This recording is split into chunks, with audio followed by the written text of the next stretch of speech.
We begin Western Civilization 1 with origins. Origins of civilization. When and where was the first civilization? What is a civilization? The first civilization began around 3,000 years before the birth of Christ, that is to say 3000 BC. This civilization was called Mesopotamia, which is a Greek word that means land between the rivers. Specifically, the first civilization, Mesopotamia, was located on a flat, fertile plain between the Tigris and Euphrates rivers. This civilization, called Mesopotamia, does not exist today, but in that location we find the modern-day country of Iraq. So it is in Iraq, in Mesopotamia, where civilization began nearly 5,000 years ago. What is civilization? Civilization is often defined quite simply as an advanced stage of development, but that definition really does not go far enough in telling us what a civilization is. So here are the characteristics of a civilization. Mesopotamia, obviously, meets all of these characteristics. A civilization is characterized by a settled way of life. That is, people are no longer migratory or nomadic. They have a settled way of life, which includes living in towns and cities.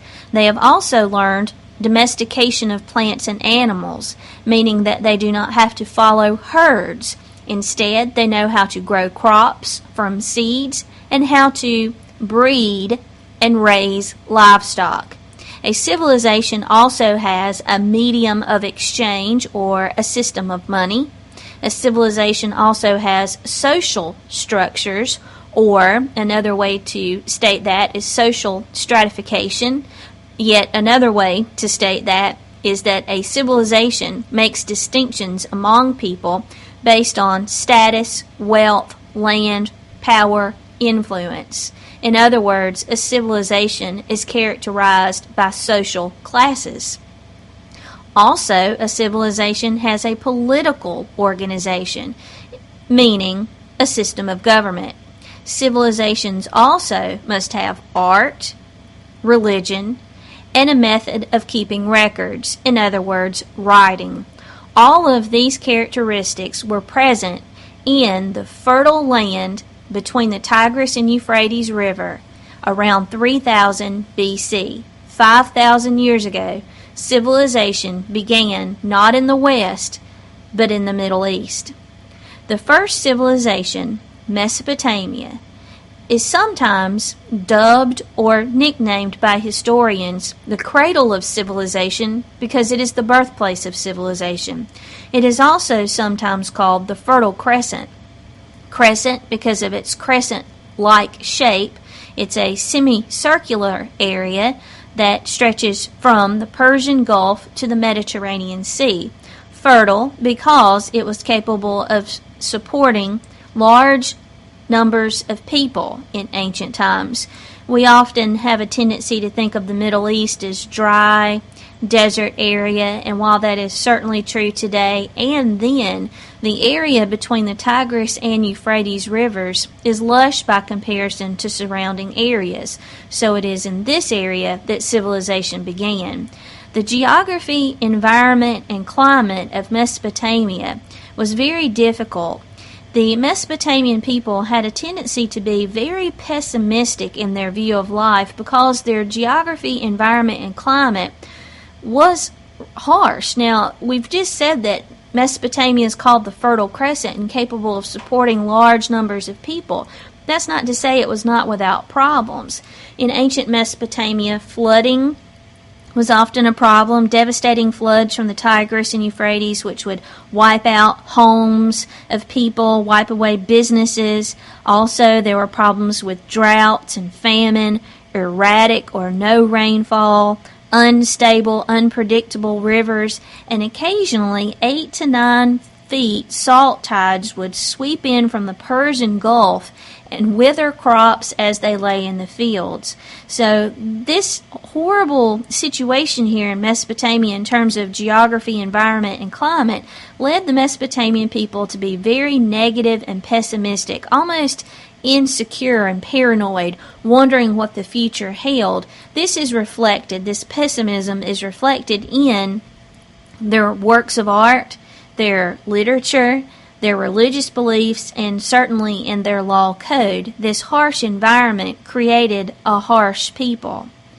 Mesopotamia also experienced problems with invasion because there were no natural barriers in that ancient civilization. In other words, no deep forests, swamps, mountains, nothing to keep out invaders. So the history of Mesopotamia is a history that is filled with problems such as invasion and environmental problems. This civilization of Mesopotamia began somewhere around circa 3000 BC. This civilization, Mesopotamia, started somewhere around the area of the Persian Gulf. The first settlements were made there by a group of people called the Sumerians. The city-state that they built there was called Sumer. From there, other establishments began in Mesopotamia, or other settlements were made.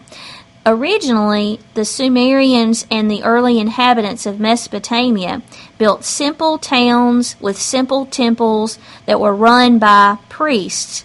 This was somewhere around 3500 BC, but by 3000 BC there were walled city-states throughout the land between the Tigris and Euphrates. These included the city-states of Uruk, Akkad, Babylon, just to name a few. These city-states varied in size from as few as 1,000 inhabitants to several hundred thousand. For example, the city-state of in ancient Mesopotamia had a whopping population of 400,000 people. The city-states of ancient Mesopotamia were just that, cities that acted as independent states. The city-states of Mesopotamia were not unified, they did not cooperate for their common good, and a person in ancient Mesopotamia would not have identified himself as Mesopotamian. He or she would have said that they were from Babylon, Akkad, In other words, a person's loyalty was to the city-state in which he or she was born. As I said a moment ago, there was no unified civilization of Mesopotamia. Mesopotamia was characterized by individual city-states, cities that acted as independent states, rivaling, competing with other city-states to be the biggest and the best. Walled city-states is how we describe these areas. What is a walled city-state? A city acting as an independent state surrounded by walls for protection. Since Mesopotamia lacked natural barriers, the city-states were identified in Mesopotamia, or I should say it was necessary in Mesopotamia for these city-states to surround themselves with artificial or man-made barriers for their protection. In other words, since nature did not provide barriers or boundaries to invasion, the Mesopotamians built these artificial construction of walls all around their city-states for their protection. Mesopotamia was characterized by independent city-states doing their own thing for quite a while. From about 3000 BC to about 2331 BC, that's nearly 700 years, the city-states of Mesopotamia were independent, doing their own thing. The man who changed the face of Mesopotamia was a guy named Sargon the Akkadian. Sargon was from the city-state of Akkad. He's called the first world conqueror, and that is somewhat of an exaggeration. Sargon conquered what was the known world to the Mesopotamians. In other words, he conquered Mesopotamia. Somewhere around 2331 BC, Sargon, from the city-state of Akkad, spread out throughout the land between the Tigris and Euphrates rivers with a small army, conquering and unifying all of the city-states of Mesopotamia. Unfortunately, this unification was short-lived. After Sargon and a couple of generations of his successors, the Mesopotamian city-states split apart and began doing their own thing, being independent of each other yet again. This remains the situation until 1792 BC. In 1792 BC, Mesopotamia has its second king. And what I mean by that is from 3000 BC, with the origins of civilization in Mesopotamia, each city-state had its own king. Two instances in Mesopotamian history where there was one king for the whole civilization was with Sargon the Akkadian, and secondly with Hammurabi the Babylonian. Hammurabi's reign is from circa or around about 1792 BC to 1750 BC. Hammurabi's claim to fame is that he established his hometown of Babylon as the administrative, political, cultural, and religious capital for all of Mesopotamia, and he was the king for all of Mesopotamia. Hammurabi's most important contribution, however, to Mesopotamian history was his law code. This law code has influenced every law code since. You can definitely see its influence in the Ten Commandments and in Middle Eastern law to this very day. In fact, some of the wording in the Ten Commandments is very similar to the wording in Hammurabi's law code. Hammurabi told his people that he received a law code by which to govern them from a god named Shamash. By saying that his law code came from a god, of course, he was giving his law code much more prestige. While people in Mesopotamia may have been willing to challenge their king, they certainly were not willing to challenge their gods. If the gods had sent this law code, the people wanted to respect it. After all, if the gods were angry, they would often punish, so the Mesopotamians believed, would often punish Mesopotamia by sending droughts, flood, famine, or invasions, or war. So saying that his law code came from God made it much more likely that people would respect it.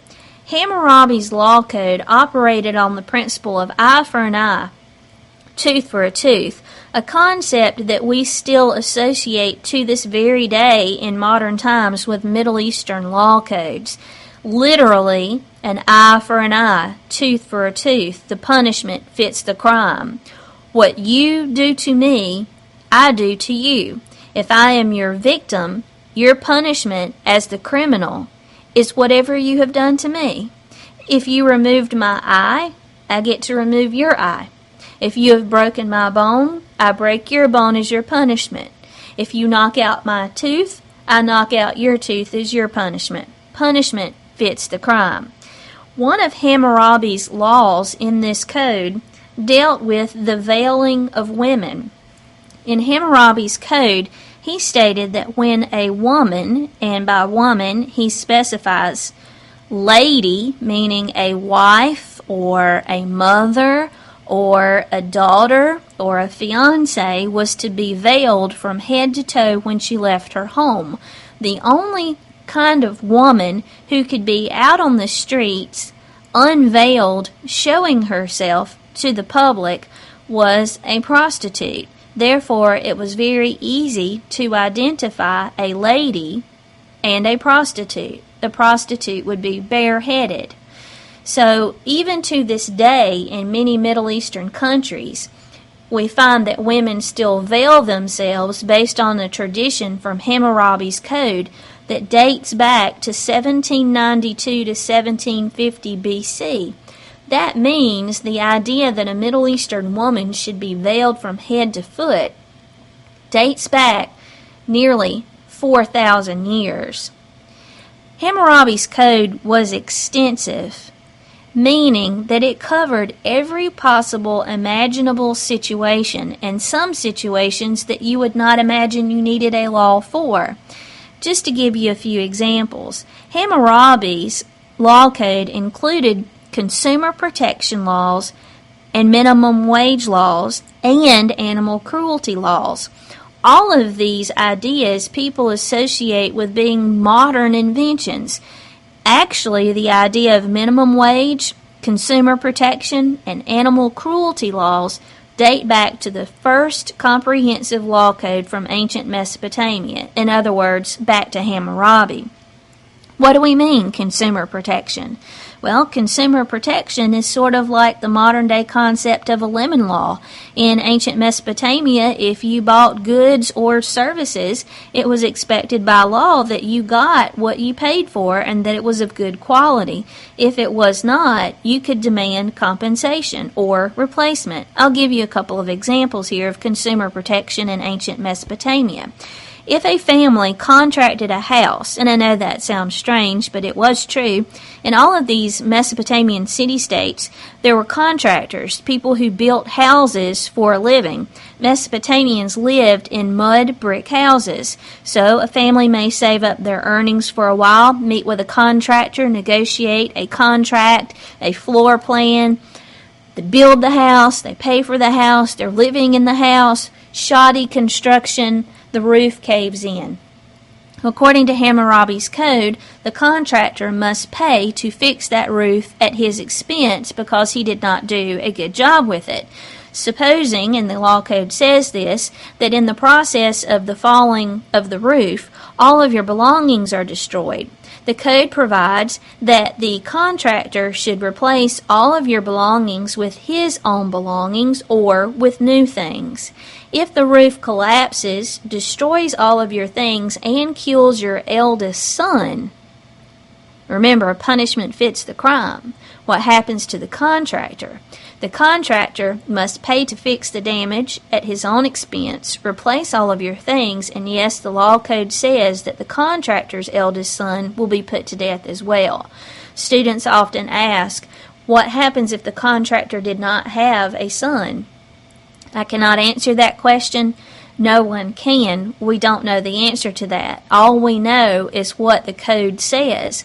What we do not know is how strictly these laws were followed, if there was any leeway or room for interpretation. If that information was written by the Mesopotamians, we have not yet found it.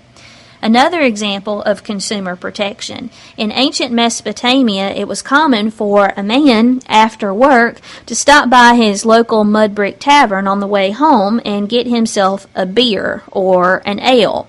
And you may never have considered this, but throughout history, what people largely have lived on has been milk, either from their mother in their first few years of life, a wet nurse, that is milk from another woman, or goat's milk, cow's milk, beer, ale, same thing basically, and wine. And of course you can throw water in there. Those are the only choices. So after work in Mesopotamia, a man might stop by his local mud brick tavern for a beer. According to the code, the man had a right to a good, strong beer.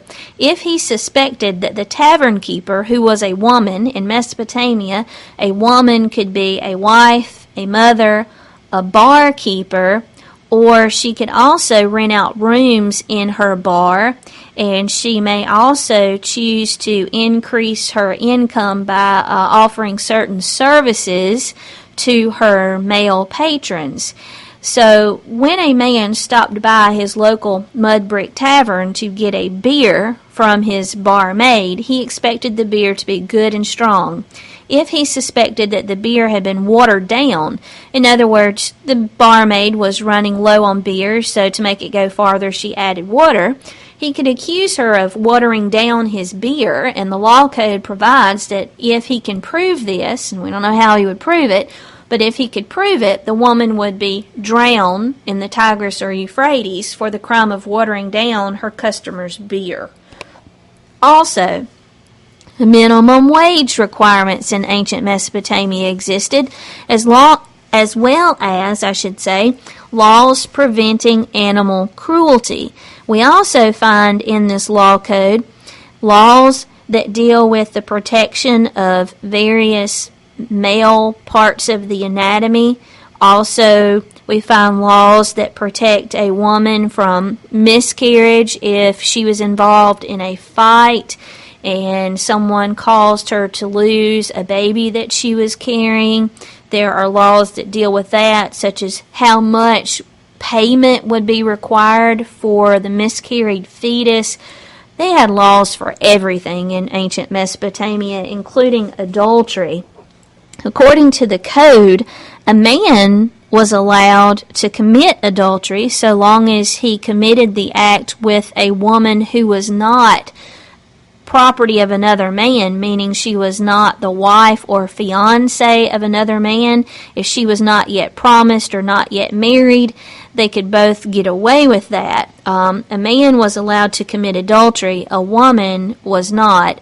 If a husband caught his wife in the act of adultery, the law code tells us that he is allowed by law to bind the wife and the person that she is caught with ropes and throw them in the Tigris and Euphrates to drown. So this is a law code that is characterized by extensive thought. The Mesopotamians in their law code seem to have thought about every possible scenario for which you would need a law or guidance. How pervasive this law code is, we do not know. In other words, we don't know if they enforced this law code strictly, if they could interpret it, if there was any looseness about the code. We don't have that information. What I'm going to do next is talk with you about the accomplishments of the Mesopotamians. What have they contributed to civilization? Well, in terms of math, the Mesopotamians had a mathematical system that was based on the numbers 6, 10, and 60. They had mastered multiplication, division, addition, and subtraction, but also geometry and trigonometry. Now, what I am not telling you here is that they wrote textbooks on these subjects. They did not do that, but we know that they mastered these mathematical abilities because of the perfection that they achieved in their architecture. The Mesopotamians built multi-storied apartment buildings, large homes, elaborate temples and ziggurats, all perfectly square. You cannot master such feats of architecture without understanding applied geometry and trigonometry. The Mesopotamians also made contributions in astronomy. They charted the constellations, meaning they drew what they saw in the night sky. They developed a 12-month lunar calendar. They added a month in at intervals to harmonize the calendar with the actual seasons. They also developed a system of writing called cuneiform, which means wedge-shaped. Though they developed a system of writing, it is important to note that the Mesopotamians were not a literate society. While they had a system of reading and writing, not everyone had mastered it in the civilization of Mesopotamia. It was something really that only rich and well-to-do people learned how to do, reading and writing of cuneiform, because it was a very difficult, long process to learn how to write in cuneiform. So even though they had a system of writing and reading, not everyone understood it. What I will tell you about this practice of using cuneiform was that it was meant to preserve knowledge of things that Mesopotamians thought were important, such as lists of kings and rulers, business records, religious documents, law codes, obviously, contracts, various business arrangements. And when a Mesopotamian who did know how to read or write chose to write something of significance, what he would do, and I say he because it was primarily something that men knew how to do, they would collect clay from the banks of the Tigris or Euphrates River, shape it into a block like a brick or a tablet. They would take a reed or weed from the riverbank and use that as their pen, and they would write into this wet clay tablet a message in cuneiform, whether it was a religious text or a king's list or a marriage contract or whatever. They would then bake it in the sun, and it would be practically indestructible. That's why we know so much about the Mesopotamians. A separate subject here, religion. I want to talk about for a minute the religious beliefs of the Mesopotamians. The Mesopotamians, like most ancient people, practiced polytheism. That means they worshipped many gods. The Mesopotamians divided their gods and goddesses into earth and sky gods, gods of the earth, gods of the sky. They believed that their gods and goddesses had power over the earth and over the skies.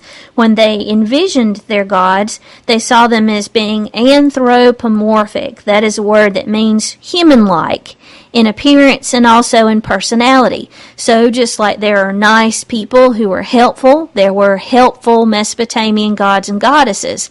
But there were also gods and goddesses like people who were mean, nasty, vindictive, and enjoyed hurting others. Many of the religious myths from Mesopotamia focus on gods who seem to enjoy victimizing the Mesopotamians by sending them drought or famine. So what I want to mention to you next is the creation myth of the Mesopotamians. It really shows you how they viewed life and what they saw as their purpose. This creation myth has a long title, and once you hear the title, you sort of know what the myth is going to be about. It's entitled, Let Man Carry the Labor Basket of the Gods. According to the Mesopotamians, in the beginning there was nothing but the gods. The gods created the earth and the sky, meaning they created Mesopotamia and the heavens. And originally, it was the gods who lived in Mesopotamia who did the work, who farmed. It was hot, hard, terrible labor, and it grew boring very quickly and very tiresome to the gods. It was agreed upon by the gods that they should create some kind of being or entity to do this work for them, and some gods suggested that the creation of human beings happened. So the Mesopotamian gods got together, used their collective forces and powers, and created human beings to, quote, let man carry the labor basket of the gods. The Mesopotamians believed they had been created in the image of their gods and goddesses to do the work that the gods and goddesses no longer wished to do. Mesopotamians believed that their role in life was to work hard, to please the gods, and to farm the land. Another religious document that I want to briefly discuss is the Epic of Gilgamesh, which was written by some anonymous author around 2000 BC, making it the oldest epic poem, period. Now, you may have thought the oldest epic poem was the Iliad or the Odyssey by Homer. Those were written around 800 BC. The oldest epic poem, period, is the Epic of Gilgamesh, written around 2000 BC. The Epic of Gilgamesh is a long poem, that's what an epic is about a hero. The hero of the Epic of Gilgamesh, well, that's Gilgamesh, who was a legendary, possibly he existed, we're not sure, a legendary king from Mesopotamia. Gilgamesh, according to the epic, was a wonderful king, really good at his job, but had a tendency to get involved in other people's business a little too much. The gods of Mesopotamia decided to send an enemy or rival to Gilgamesh to take up some of his time so he wouldn't be so nosy and so much of a busybody sticking his nose in other people's business. They sent to him a creature called Enkidu, and this creature was supposed to terrorize Mesopotamia and give Gilgamesh problems. Well, Gilgamesh was able to defeat Enkidu, and the two became the best of friends, traveling around doing these legendary stunts and feats, and this attracted the attention of a particular goddess by the name of Ishtar, who asked Gilgamesh for his hand in marriage. He refused her, so she killed Enkidu. As we said before, Mesopotamians viewed their gods as very harsh and vindictive, and here's a perfect example. After watching his friend Enkidu die, Gilgamesh was horrified by the prospect of death and dying. He traveled around Mesopotamia looking for the secret to everlasting life, which he never found. Mesopotamians never quite worked out for themselves whether or not they believed in an afterlife. They believed that this was something that could be bestowed upon a person for good deeds or for bad deeds. A person could be punished for good deeds. He could be rewarded in everlasting life, but it was a rarity that happened. So believed the Mesopotamians. So Gilgamesh, after losing his friend, looks for the secret to immortality, for everlasting life, to the afterlife. He never finds that secret. He decides at that point his goal and his destiny is to be the best king he can be, and that's how he is known as a result of the Epic of Gilgamesh as one of the greatest kings who ever existed, if he actually existed, in Mesopotamia. His experiences looking for everlasting life inspired him to be the best king he could be. In order to please their gods, the Mesopotamians built in the geographic center of every city-state a pyramid called a ziggurat, which was about 150 feet high, a stepped pyramid or temple. It was offered as a bribe and a home to the gods. In every city-state, the people worshipped and believed in all of their 100 or so gods and goddesses, but they would pick 2 or 3 to whom they would dedicate the ziggurat, and it was the job of the priest to make sure that the ziggurat was always well maintained, clean, taken care of, so that the gods were pleased. They believed, again, if they didn't work hard enough or keep the ziggurat nice enough, that the gods of Mesopotamia would punish them by sending invasion, drought, or flood. In an effort to see into the future, the Mesopotamians practiced divination, or attempted to predict the future through various means such as dropping beads of oil in water, trying to see a message in the patterns, looking for patterns in smoke, and animal sacrifices. They did all of this to see what their gods had in store for them. The last topic I'm going to talk with you about in our look at Mesopotamia is their social structure. The social structure of Mesopotamia was patriarchal, meaning male-dominated. Older adult males from elite rich groups dominated society in Mesopotamia. That is reflected in Hammurabi's code. We see that men of high status in Mesopotamia, often, even in the law code, were allowed to victimize people who were of lower status than themselves and simply walk away from the crime by paying a fine rather than physical mutilation. Eye for an eye, tooth for a tooth did not apply in Mesopotamia except when a victim and a criminal were of the same social class. So standing at the top of this society was a king. In every city-state there was a king. Each city-state had its own king called a lugal. This was, of course, not the case during the time of Hammurabi or Sargon. Those men were the kings for the whole of Mesopotamia.